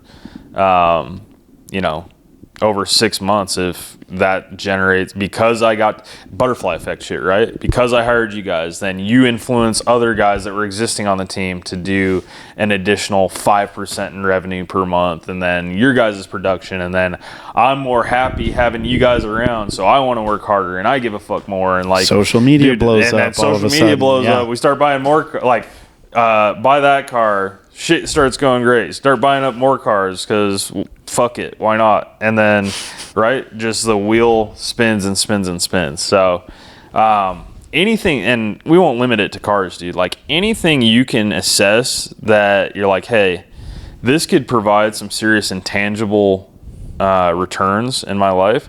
Like none of that shit shows up on a balance sheet or a P&L, right? Like no accountant would look at our numbers and be able to decipher anything I just said. They wouldn't, I think the key to it is like investing in an asset that you control the value of. Like that car in someone else's hands is worth nothing. But for you, the investment in that car, you can get a 1000x return from it. And like just to come full circle to the house again, you'll never control the value of a house. No, never. And I think that makes all it external. But like investing in a car, investing in yourself, something where you determine the value of it, you can multiply that investment infinitely. And dude, and to like really chase this even further, like we're being tongue in cheek. Let me finish the thought. Don't buy a house, buy a car, buy books, buy nice clothes, buy, even shit doesn't have to be expensive, but like pay attention to how you look to the rest of the world. And shave your, be well groomed, fucking have your nails clipped, wear nice shoes, don't wear scuffed up shitty shoes. Dude, the doors that open because of that. Yeah, just all that stuff in life. Everything is either helping you or hurting you. Nothing is neutral ever. So like you want to be really conscientious of that. Like every detail of your life, is this hurting me or is it helping me? If I wear this shirt, will it give me a 2% advantage in my looks maxing? We haven't even got into looks maxing, dude. Like, well, this is the entire premise of looks. Yeah. Is the whole thing? You're just you're shifting the odds into your favor, 0.1%. By 0.1% by 0.1% over and over and over again. Stacks up, dude. And if you do that on 1,000 different items in your life over the course of, let's say, 60 days, right? You take 1,000 different things. Like, oh, I don't wear this shitty, ugly hat anymore. I wear a nice one. I instead of going to the barber every 2 months, I go every 2 weeks. Instead of driving a piece of shit car, dude. Hate to shit on, a personal acquaintance. I mean, we had somebody that wanted to work for us. We won't even say any details. Pulls up in I don't know, he might have been able to get $700 for this thing at a scrapyard. An old Crown Victoria that had 3 different paint colors on it. And it's like, dude, I literally told him in the interview, if you can't upgrade that car, like, I'm not going to hire you. And you can't be pulling up to someone's house. And no, dude. No. Like, what is somebody going to think of Easy Rain and our company if you pull up in something that looks like literally, a homeless person would drive? But on the other hand, how many times have you pulled up to an appointment in the Raptor? I get this with my car too. Yeah.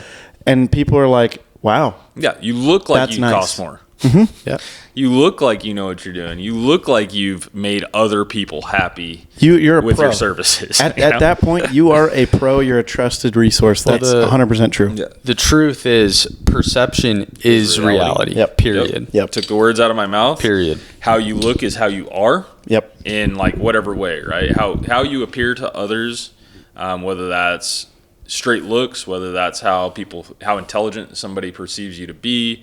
How nice, all that shit. Whatever, all that stuff plays so crazy into your life, dude. It's inquantifiable. Nobody talks about it. Have either of you guys read the book? I forget what it's called. Psycho something. Plastic surgeon wrote it. Mm-mm. Does this ring a bell? I've heard of that. No, what's the dude's basically, name? in a nutshell, you... It was a plastic surgeon who, I mean, literally, he's altering people's faces and looks. Oh, I know what you're talking about. Psycho-cybernetics. Yeah, That's right. That's the Yep. book. If you want to understand, like, in real, like, data, how real all of this is and how it feeds each other too. The gist of it is you've got people who go and get their face redone beforehand, no confidence, whatever. They go through, they have a successful surgery, and their entire personality will change. Oh, yeah. And it's not just, you're more confident. Yeah. It's like quite literally everything. Mm-hmm. Doors open for them. They get jobs they never would have had. They meet people, develop friendships. They're not just like more confident, but they're like more outgoing. Their personality and their completely life can change. Materially changes. Yeah. No, for sure. It's crazy. Yeah. So again, boy, that's a great message to spread, is like everything in life is helping or hurting you. You better be conscientious of Play the as much freaking of it game. as you can. Yeah. Make it help you. Yeah, dude. So, and listen, everybody, I mean, it goes back to like very, very basic stuff. It always boils down to like being the very best version of yourself. What does that mean? Like, how many ways can you do that? How many ways can you freaking tinker with yourself, your body, your looks, your intelligence, your charisma? Like, yeah, you can work on everything in life, dude. And it's such a freaking, it's a life sentence, dude. It is. A life Absolutely sentence on a is. treadmill. Yep. It never ends. Which is a good time to point out, like, something that you've talked about on the podcast we've been on is coaching. Yeah. Like, I think a lot of that is personal brand. I think you're a master at the personal brand thing. We're working on it, obviously. Trying, dude. But we're getting there. The thing is, if that's something that you want, I think Gage is a great resource to go to. Yeah. Bring Gage out. Another good resource, Grant Cardone. Which we're going to talk about in a minute here. I've got a clip pulled right up, baby. Hell of a segue. That's a crazy segue. That's a Paul Blart Mall Cop segue, it's funny. bro. I've got my agreeances and disagreeances with Grant Cardone, but yeah. I think we all do. Yeah. Oh yeah. Interesting. That's part of what makes him good. Yeah. Yeah. Do you want to let's watch this clip? Intro this for us. So the clip, he's at a conference. Grant Cardone, public speaker. Once again, call Gage out. A little bit different. Real estate mogul who now knows everything about plumbing and HVAC, random and home services. But he's an older sales. I mean, anyway, he hosts conferences all the time. They're all self-help. They're these business conferences, and this clip is one of the most out-of-pocket parts of one of the conferences. It's so funny. I've quoted it a bunch of times on here. So have Aaron and Gage. We're just gonna play it. We're gonna let her rip, dude. So I took out 2 loans to get here today. I don't even have money for a hotel. Slept in my car. Give him a big hand, guys. Homeless dude. Dude, it's never not funny. It's so good. We're going to play it one more time. Right back to the beginning. I took out 2 loans to get here today. I don't even have money for a hotel. Slept in my car. Give him a big hand, guys. Homeless dude. Homeless dude. Give me a hand, homeless dude. Do you have a clip where it goes on to his question after that? No, what does he say? Go to the whole thing. Yeah, for sure. Let's see. I think, let's try this one. So I took out 2 loans. Yeah, this is the one. Get here today. I don't even have money for a hotel. Give him a big hand, guys. Homeless dude. It's so good. Gets me every time. Every time. I've slept in my car the past 2 nights, but I just wanted to show up. So my question is, how do you 10x your mindset to like break through that fear of just like getting to the next point? Your mind's not your problem. You're sleeping in the car, and probably no one else in the room. Here it comes. Including myself. You need to pick up a check. I would tell you. There it is. There it is. Obviously, dude. Just go You need to fucking pick up a check. No, dog. actually, you pointed this out too. Good. Again, we always end up we start making fun of people, and then we're like, actually, it's the most poignant thing that's ever been said in the history of the world. Yeah. Like, shut the fuck up. Quit asking me about why your mindset is 10x versus 2x, getting into all these weeds, all this minutia, all this paralysis by analysis. Retard Max, shut the fuck up. Go Get a somebody, check, boy. Go separate somebody from some gosh damned cash and come talk to me after. And what the fuck are you even saying to me, dude? Give him a big hand, homeless dude. Homeless dude. So we've been saying that a lot. Yeah, just anything. Give him a hand. Anything. Dude. And dude, this will drive the point home how awesome this clip is. When I first saw it, I saw the animated like stick figure version of it, and I swear to God on everything that's holy to me, I was convinced. I was like, dude, and I thought it was funny at this. I was like, this is an AI generation, just AI generated clip making fun of how dumb, it thinks Grant Cardone is. Again, same thing. There's things I absolutely love about Grant Cardone. The 10X Rule is one of my favorite books. 10X Rule changed my life, dude. He says a lot of really stupid shit too, I think, which is fine. It's all good. He probably does that on purpose because he knows people will talk about it like we are now. He's a genius. He's worth a bunch of money. Dude, when I found out this was real, not AI generated, and it was like, he really said that? Yes, he did. That wasn't just a clip of somebody making fun of him. Dude, I was dying. So great. Dude, that's so like... His point is actually so good, though. Incredible. Like, you're sleeping in a car. Yeah. What are you talking about? 10x your mindset. Yeah, your mindset's fine. Pick up a check. You gotta pick up, connect. Dude, yesterday, check. This was Bitch. funny. Were you there for this? Aaron and I are on a slot machine. Picking up checks? No, so Aaron is... I wish. This thing comes up, and you're, like, collecting these, like, tokens, these moon coins or something. And Aaron was going... Collect. Dying, Dude, bro. Our life is just mogging and inside jokes. That's all. Luke Belmar. We've niched down. I would love, dude. You make me laugh harder than anybody else on the internet. I don't think you mean to. Maybe you do. I would love to talk with you because I think you are hilarious. Here's the thing. So good. This is kind of the weird part about this little matrix that we live in. Whether he's doing it on purpose or not, either way, he's completely genius. It doesn't matter. Yep. Like, it doesn't matter at all. Whether he's a complete dumbass or a complete, chess master, either way, he's complete, like, so smart. So, yeah, it's connect. Or and listen, collect. Dude, yeah, we just run around casinos all day just saying shit that only us... We've got, like, our own language at this point. Like, if anybody else hears us talk, they're like... No idea. These guys are not even speaking English. This guy said chub maxing. What does it mean? Like, chub maxing. Niche down. Money's not real. Fucking connect. Give him a hand. We're just like... We're a damn highlight reel of catchphrases and bullshit, dude. My grandma had wheels. She'd be a bike. My grandma had wheels. She'd be a bike. We're load maxing with celery juice. Frick. One of us is. Damn. The other two are jealous. One of us is, and the other two are fucking jealous, dude. But one of us is, he's just not cut out for it. He's just not cut out. If I can speak for him. chug celery juice, dude. He just can't stomach it. I just don't have the juice ain't worth the squeeze. The mental fortitude, dude. The juice ain't worth the juice in this case. Yeah. So great, dude. But yeah, well, I think with that, boys, we got other shit to do. Like, we got to go mog some more. Yes, we do. We're in a perpetual... This is the mog of 2026. Like, this mog will be talked about for generations to come. The great mog. Yep. The mog that started them all. The mog that started all mogs and ended them, too, somehow. Dude, you know what? I just realized I said the wrong thing. Okay? And we'll end on this. At the French podcast, he said at the end, what is your legacy? What do you want your legacy to be? And I gave some stupid, thought-out, bullshit, non-retard maxed answer. And I'm ashamed of it.